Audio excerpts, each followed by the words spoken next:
How did you hone in on Tootsie's, and what was that moment that you locked in that deal? Well, Tootsie's is a historic landmark. It is a world-famous honky-tonk, and it was frequented in the 60s and 70s by the Opry stars who would walk across the alley and perform at the Ryman Auditorium. And then they go to Tootsie's for a beer. Patsy Cline used to hang out there. Did you know that, though? Oh, I knew all that. So you knew all that. Yes. You had your history. So I read all the history books. I was obsessed not just with the music, but with the venues. The venues, the history, like how it all happened. Nashville in particular, all of Nashville history.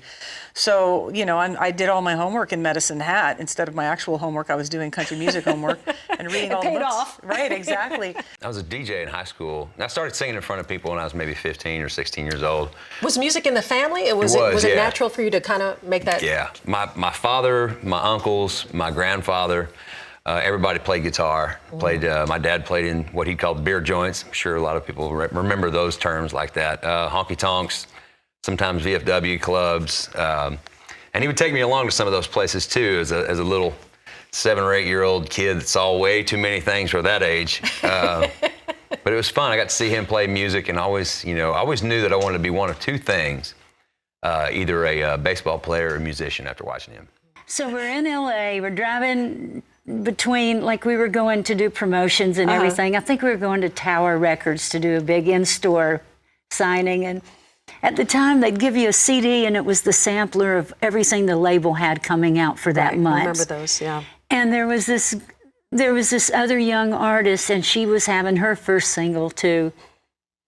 Only this was my second, but this was her first, and I listened to it, and it was like, "You must be my shining star." And it was Madonna. You must be my lucky star, 'cause you make the darkness seem so far. I'd never heard of her, and I went, "She can't sing. She'll never make it. She'll never make it."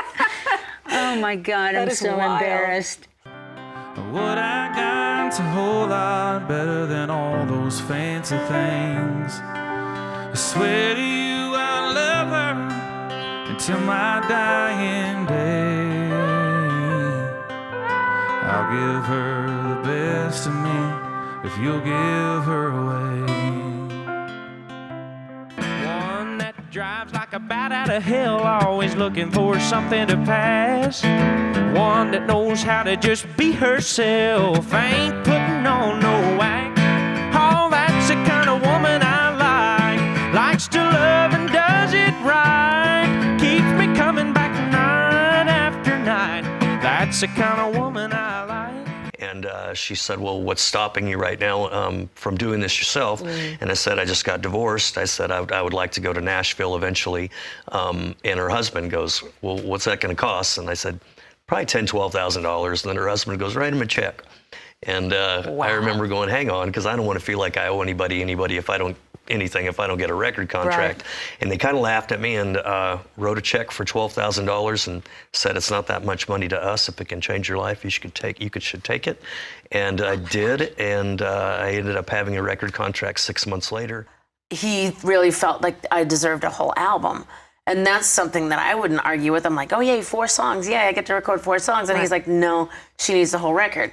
And so when I saw him a month ago, I said, "You plowed through doors that I was too afraid to open." So he was a big voice for you. And it was such a moment where I got all teary-eyed and I said, "I never said this to you, but thanks for a great life."